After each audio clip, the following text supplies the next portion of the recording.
Hey guys, here I am in the Arabian Peninsula. There's Mecca over there. There's Medina. I'm Dr. Alan Grant, and I'll be taking you back in time to the origins of Islam. The people of this land are the Bedouins, and they are a kinship-based tribe who fought over the scarce resources. Look, they're fighting over that tree. Alright, I'm standing here in the beautiful city of Medina, and over there is Mecca.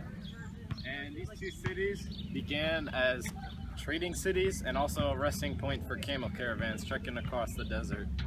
Wow! Look at those two people trading! Want this? Yeah, sure, Cool, man. I'll take this. Cool. The Arabian Peninsula here had a very harsh climate, and it required family members to rely on each other to survive. To be exiled meant death. It was almost impossible for us to unite with all the fighting. Alright, we're in Mecca, which is a really important religious city that was founded by the Umayyad clan. And it was important because it had the Kaaba, which contained the black stone, and jinns, which were like desert spirits, and all their gods basically. So yeah, as you can see, there's someone worshipping the black stone right now. The Bedouin religion was a mix of animism and polytheism. However, it recognized Allah as the supreme deity. As you can see, Prophet Muhammad here was born in 570, and little did he know he was going to be the Islamic leader. Muhammad received visions from the angel Gabriel. These visions became the base principles of the religion of Islam. As Muhammad gained followers, the Umayyad clan got worried. And because of this, they forced him to flee to the town of Medina, which became known as the Hijra. Come forward, follow me. I will Let's follow go. you.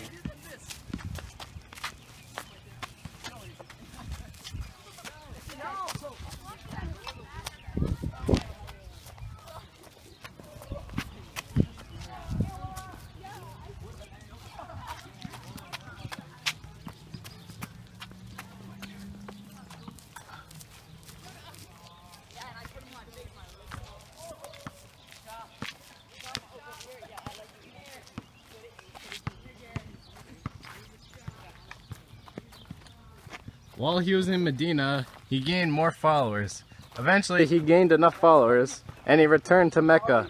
When he was there, he forced the Umayyad dynasty to bow to his rule, and he destroyed all the idols in the Kaaba except the black stone, which symbolized Allah. Prophet Muhammad created the Ummah, which united Muslim communities, and then his successor, Abu Bakr, eventually put his revelations to a book which was later known as the Quran. The Quran, to the Muslims, was literally Allah's word. The second most important book was the Hadith, which contains stories and sayings of Prophet Muhammad. The Muslim scholars created the Sharia law from the books, and also Muhammad became known as the Seal of Prophets. Islam was eventually become a universifying religion, but at first it was only accepted by Arabs. Worshippers of Islam have to follow the 5 pillars of faith: confession to faith, daily prayer, alms, fasting, and Hajj. The first pillar of Islam is the confession of faith, which means that Allah is the only one God, and Muhammad is the only true prophet. Another pillar of Islam is daily prayer, which means you must pray daily 5 times in the direction of Mecca. Alright, the third pillar of faith is fasting, which means that during the month of Ramadan, Muslims have to fast from sunup to sundown. Hey dude, you want something to eat? Get that away from me! Another pillar of Islam is alms for the poor, which means Muslims must help the poor when they're in need. Hey dude, you want something to eat? Oh, thank you! You're welcome, dude. Alright, the fifth pillar of faith is the Hajj, which means that Muslims must travel to Mecca and go to the Kaaba to touch the black stone, or at least worship it once in their lives. Come on guys, let's go.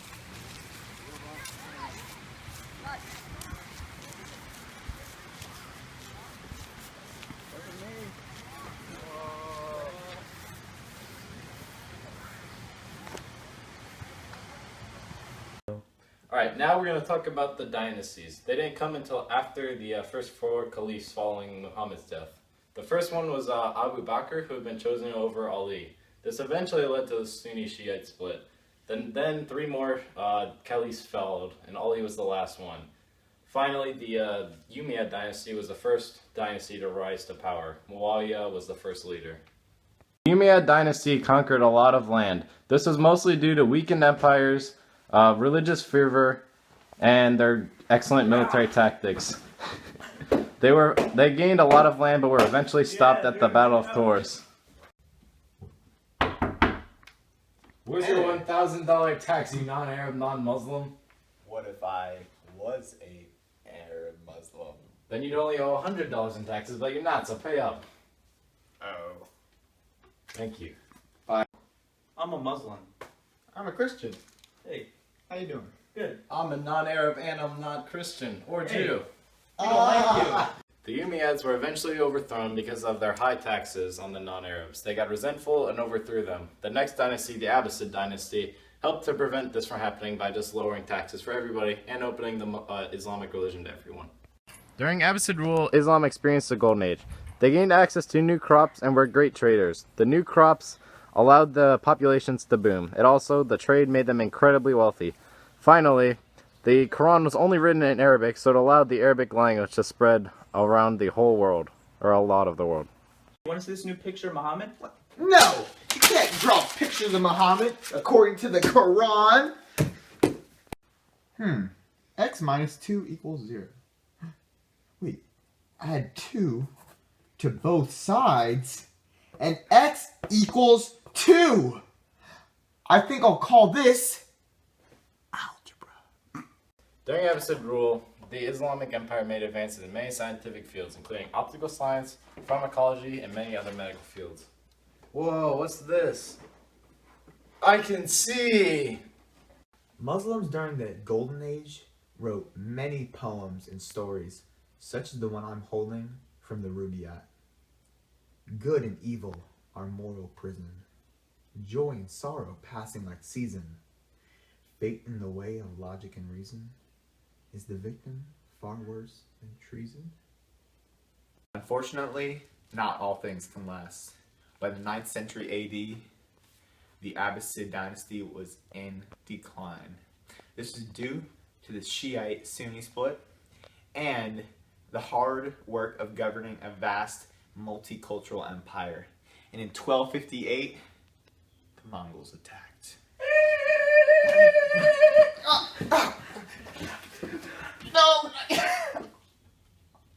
In 1258, the Abbasid dynasty finally fell.